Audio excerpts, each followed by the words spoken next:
It was my second week working the night shift at the hospital, covering the East Wing, an older part of the building they don't use much anymore, mostly reserved for storage and overflow during emergencies. I actually liked it at first. It was quiet, no constant beeping or frantic energy like there. I could sip my coffee, do rounds, and even catch up on notes without interruption. But on Thursday night, something changed. Around 2:15 a.m., as I was making my way past the abandoned pediatrics ward, I heard a soft ding from one of the patient call buttons, the kind that only lights up when someone presses the help button from inside their room.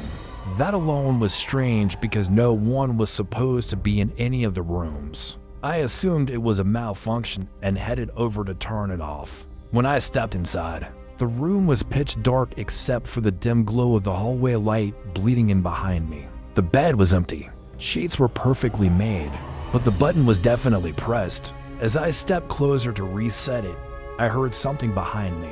A tiny shuffle, like bare feet against tile. I turned fast. No one. I told myself I was just tired. Maybe the wind from the AC vent rattled something. I went back to the nurse's station and tried to brush it off. Around 3:30 a.m., I was doing another check when I passed the room again and saw the light on inside. The one above the bed. I hadn't turned it on. I walked in and again. No one. This time, though, the sheets were wrinkled, like someone had been lying there. Now I was creeped out. I went to check the security cameras. There's one pointed down every hallway. When I pulled up the feed for the pediatrics hallway, my stomach dropped. At exactly 3:13 a.m., the camera caught a glimpse of a figure, tall, pale, wearing what looked like a hospital gown, walking into that same room. No one came out, and the worst part, the timestamp showed it happened just 2 minutes before I got there. I requested a backup from the floor above and stayed close to the nurse's desk. For the rest of the night, nothing else happened. But the next day, I mentioned it to one of the older nurses. She didn't even blink. She just said, "Oh, you met her?" I asked who. She sighed and said, "Some people say it is the spirit of a girl who died in the wing when it was still running. Others say it's just the hospital messing with you. Either way, she never hurts anyone, but she lets you know you're not alone." I've never volunteered for the East Wing again. I've worked security at the hospital for 6 years now, long enough to know what is normal, what's faulty equipment, and what's not supposed to happen.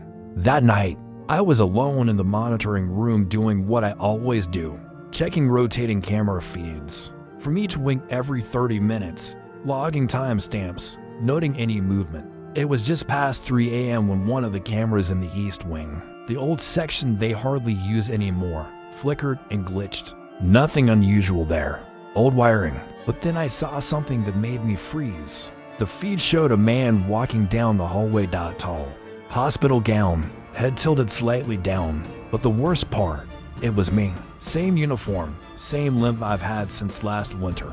I was watching myself, or someone who looked exactly like me, on the screen, walking the corridor, even though I hadn't left my post in over an hour. I stared, thinking maybe it was old footage playing back accidentally, but the timestamp was current, and the angle of the feed showed that figure turning and walking directly toward the camera.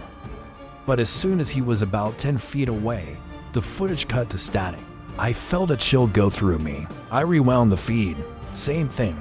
Every time the figure approached, the footage died. So I radioed up to the second shift nurse, asking if anyone had gone down the East Wing. She said no, not since the last cleaning rotation. I knew I shouldn't go down there, but my job's my job. I took my flashlight, grabbed my keys, and made my way through the service elevator to the East Corridor. It smelled stale, like wet dust and bleach. Lights flickered above, and the floor creaked under every step. I reached the hallway where I had seen myself on camera. Empty. Dead quiet. I turned toward the room where the feed had glitched, and the door was open. Slowly, I walked in, shining my light toward the corners. Nothing. But when I turned around to leave, the door slammed shut behind me. No one. No one else. I swear I felt someone standing right behind me. But when I spun around, there was nothing there. Just cold air. I got out of there fast and ran back to the monitoring room. When I checked the live feed again, the camera had gone completely black, offline. I never told management what I saw, but the next night, when I clocked in, there was a sticky note on the monitor that said, "You looked good on camera last night." No name, no handwriting I recognized.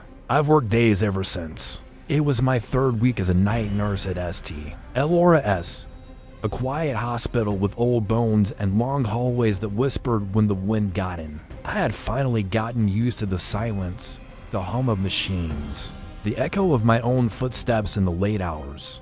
That night, I was heading up to the 5th floor to check on a post-op patient.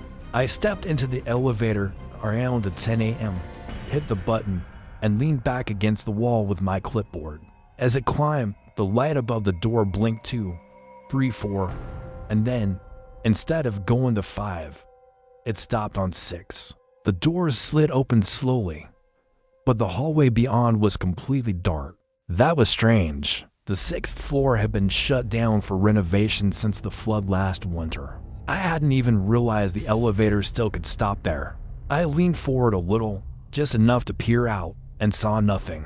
Just an empty hallway and the flicker of a broken light bulb swinging at the far end. I pressed closer quickly, laughing nervously to myself. Faulty system, maybe. But as the elevator moved again and took me to the 5th floor, I couldn't shake the cold feeling that something had been watching me from that hallway. I did my rounds, stayed busy, tried to forget it. But at 3:06 a.m., I had to use the elevator again to bring some patient samples down to the lab. I stepped in, hit B for basement, but again, the elevator stopped on 6.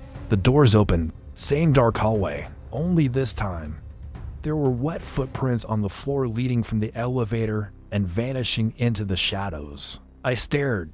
They weren't mine. I hadn't even gotten out. The shape of them was odd too, long, narrow, like someone dragging their feet. I hit the close button, heart pounding. Back in the lab, I told one of the techs. He just gave me a look and said, "Yeah, it does that sometimes." Like it was no big deal. He said people hear noises up there too. Things dragging, breathing. I screamed once. Then he added, "You know someone died in that elevator last year, right? Got crushed in the doors during the power outage." I didn't ask more. I just nodded, filed it away, and took the stairs the rest of my shift. But on my way out that morning, I passed by the elevator again, and the display, even though no one was inside, lit up on its own, slowly rising. Floor 2, floor 3, Forford floor 5, and then -6. It stopped. Doors open to no one, and I swear, for half a second, I saw something move across the gap. Something pale, limping. I don't take the elevator anymore. Not at night. It was just after 2:30 a.m. The hour when even the buzz of fluorescent lights feels louder. When Clara, a new pathology assistant on night rotation, found herself finishing reports alone in the morgue. As main office, the hospital was quiet, save for the occasional click of her pen and the hum of the freezer units behind the wall. The morgue had always unsettled her a little, but she told herself that science kills superstition. Until that night, as she reached for another file, she froze. A soft, deliberate knock echoed from the cold chamber door behind her. She turned slowly. Another knock, then silence. She blinked, confused, thinking maybe someone from security was playing a prank.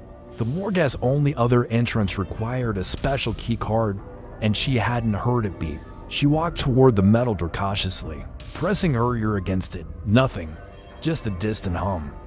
But the moment she turned away, bang, this time louder, more forceful. She dropped the folder she was holding, her blood running cold, swallowing her nerves. She opened the viewing hatch and peered in, but all she saw were the stainless steel doors of the occupied lockers. Still, she couldn't shake the feeling that something was wrong. She checked the logbook. All drawers were closed and accounted for. No autopsy scheduled. No overnight holds beyond the one elderly man who'd passed earlier in the evening. Still trying to rationalize it, she stepped into the chamber and walked to the drawer marked 11B, the one closest to where she thought the sound had come from. The handle was clean, sealed, but as her fingers brushed it, she heard it again. Tap, tap, tap, directly from inside the drawer. Her knees went weak. She stumbled back, heart pounding. Just then, the overhead lights flickered, and for a split second, she swore she saw a pale hand pressed against the inside glass of the freezer's temperature gauge. When the light came back steady, it was gone. She ran out without logging her files, breath shallow, ears ringing. Later that week, she overheard the janitors talking about how a man had once been zipped into a body bag alive, pronounced dead, only to wake up moments later inside a locked drawer. They say he suffocated before anyone found him. Clara never worked a shift alone again, and whenever she hears knocking in a quiet hallway, she doesn't answer. She runs. It was nearly 4 a.m., and Ryan, a night shift operator at a small town hospital's switchboard, was just about ready to wrap up. The call volume was always light during his hours, mostly nurses, paging doctors or the occasional confused family member asking for visiting hours. That night had been quiet, uneventful, until the line rang one last time. He glanced at the screen.